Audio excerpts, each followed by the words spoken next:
This is Peter Muir. I'm one of the librarians here at the Lindenhurst Library. The Town of Babylon Sesquicentennial is coming up next spring. That's the 150th anniversary of the town. And with me here is Mary Cascone. She's the Town of Babylon historian. And she has a presentation to discuss the town's plans to celebrate the upcoming sesquicentennial. So here is Mary Cascone. Thank you, Peter. It is my pleasure to give some information about our upcoming sesquicentennial, our 150th anniversary. So I'm going to look back, I'm going to give a brief introduction to how the town was formed, and then look at some of the ways that we've celebrated in the past as an inspiration for how we will celebrate in the future. So I like to look back a little bit. We're actually going a bit far back by looking at this map of Long Island in 1857. And if you kind of look to the center left, there is a long yellow piece of land, and that is the town of Huntington. Today, the town of Huntington does not look like that, but over 150 years ago, it stretched from the Long Island Sound on the north to the Great South Bay on the south. So again, here on the right, we see the town of Huntington. And in 1872, we separated the southern part of the town to create the town of Babylon, looking a little bit like this. Now, here's how we get two towns out of one. So why did we find it necessary to separate from the town of Huntington? We have to think back to 1653 is when the town of Huntington formed. And again, they had the benefit of being both a North Shore and a South Shore community, accessing fish, bay life, from the Long Island Sound and the Great South Bay. But there were some struggles because the center of government was at the north end of the town, largely around what would be Huntington Village. And as people moved from the north end towards the south end for a variety of reasons, many of the residents felt that there was not an equal distribution of resources. So in particular, there was a road project that was to happen near the village of Huntington that would be paid for by all the residents of the town of Huntington. So in 1870, when Henry Livingston, there he is in his bearded glory, he published in his newspaper, the South Side Signal, this comment. He said, "We think the bill would accomplish some good if instead of creating more officers, town officers, it had provided for a division of the town. Huntington is large enough in territory to make two good-sized towns, while the rapid increase of the population on the south side will allow this half to govern itself." He tempers his words by saying that we feel kindly towards the north side, but the village of Huntington cannot much longer make law for Babylon.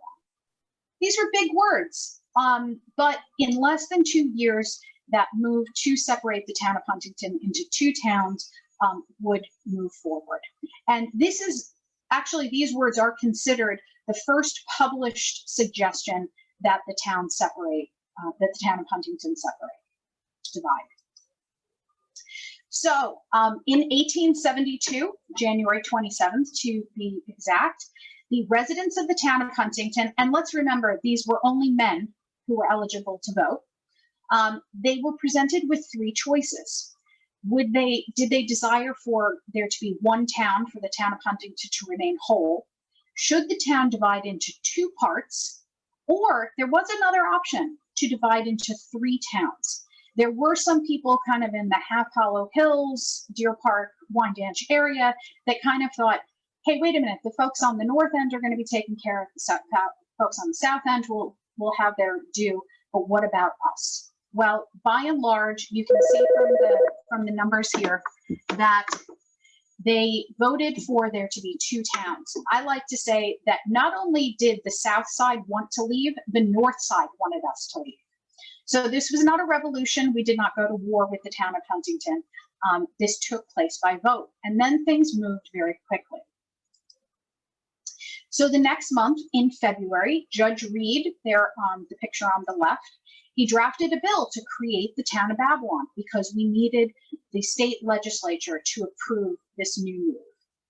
On February 17th, Assemblyman Marcy, up there on the right, introduced the bill to the New York State legislature. And on March 13th, they approved.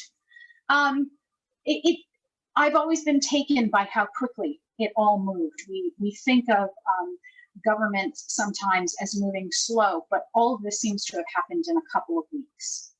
And so there, March 13th, 1872, the laws of New York, Chapter 105, an act for the division of the town of Huntington in the county of Suffolk and the erection of a new town from the southern part of said town.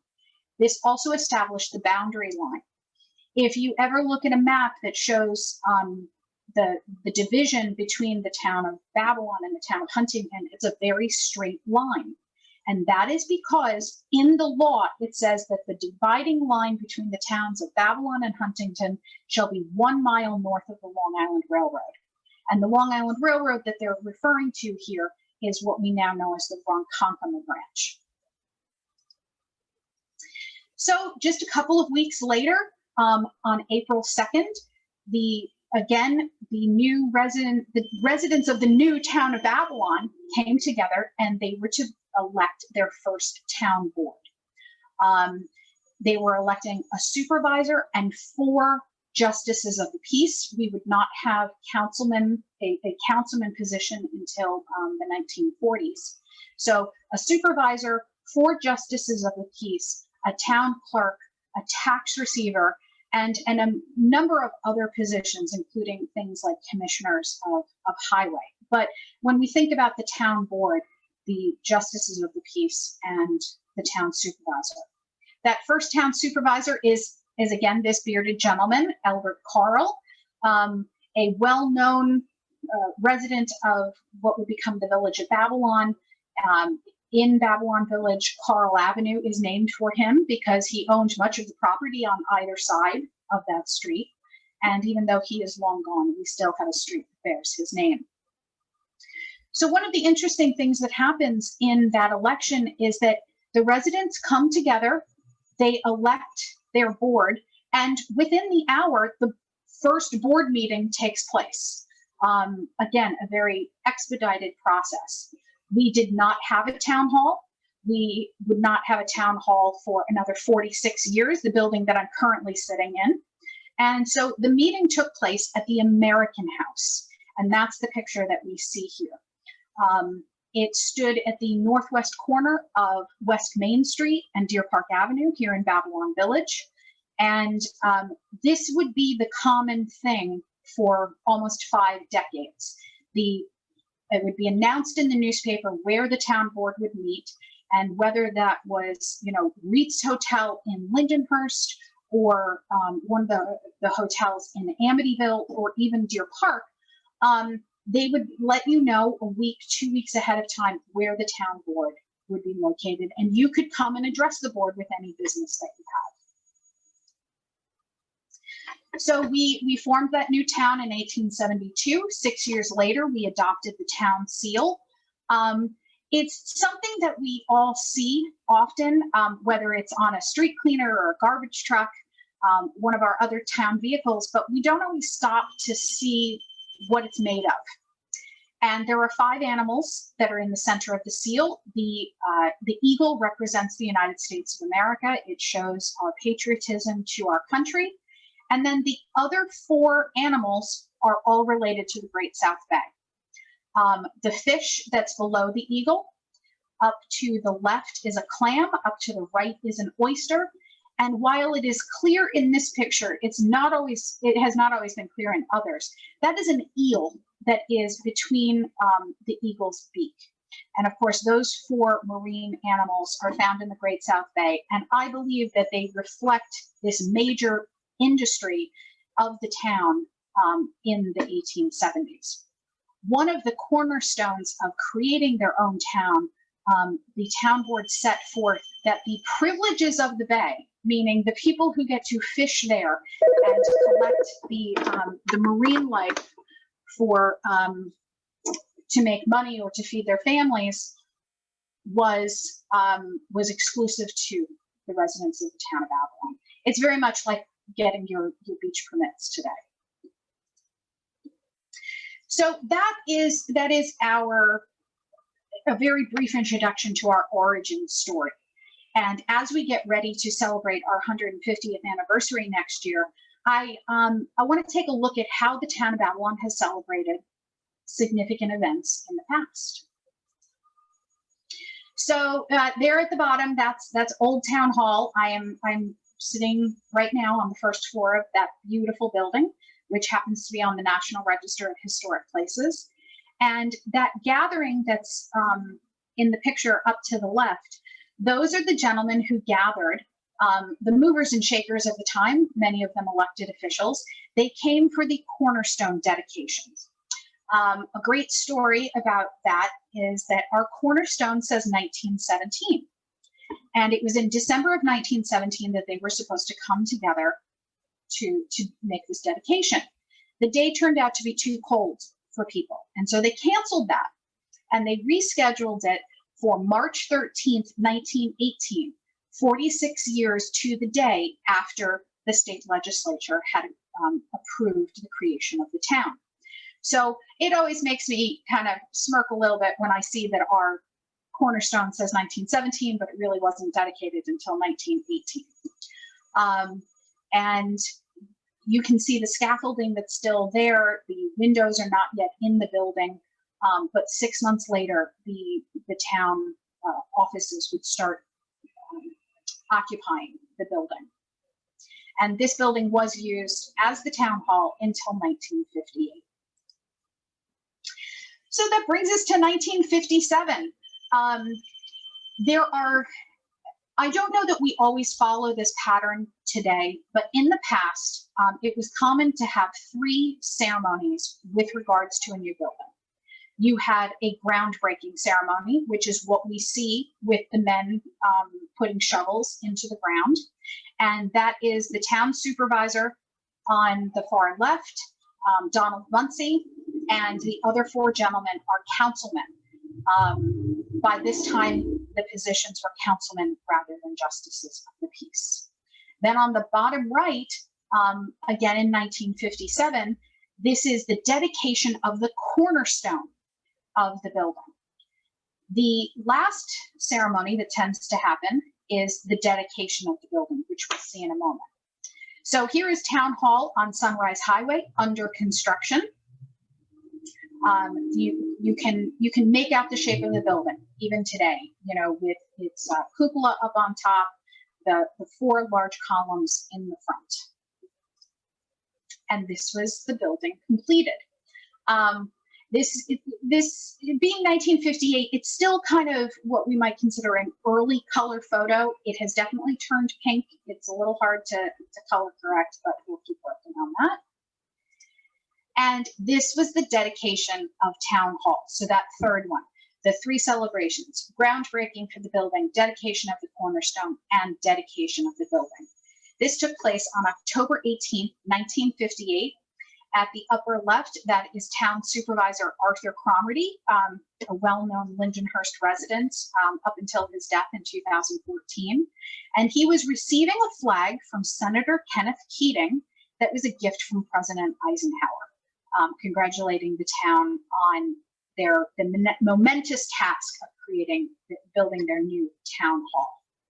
And it's as I started to know pictures in the town, one of the things that I find is that when they did the dedication of Town Hall, they organized the chairs to face the building.